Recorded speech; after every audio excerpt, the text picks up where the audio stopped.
வயசு வந்த புள்ள ஒண்ணு பாடம் படிக்குது. அன்பு ஒன்றே வாழ்க்கை என்ற அர்த்தம் விளங்குது. கட்டிலுக்கு ஆசைப்பட்டு புத்தி அலைஞ்சது.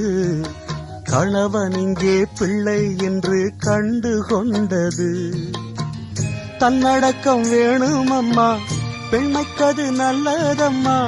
காமத்துக்கும் மோகத்துக்கும் கால நேரம் உள்ளதம்மா. இல்லறத்தில் இன்ப துன்பம் இரண்டும் உள்ளது பொன்னம்மா.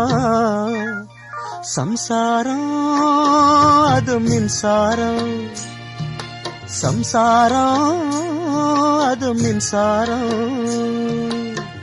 அன்பு கொள்ள ஆளுமுண்டு, நெஞ்சுக்குள்ள ஈரமுண்டு. சம்சாரம் பந்தமுண்டு, பாசமுண்டு, சொந்தத்துக்கும் உள்ள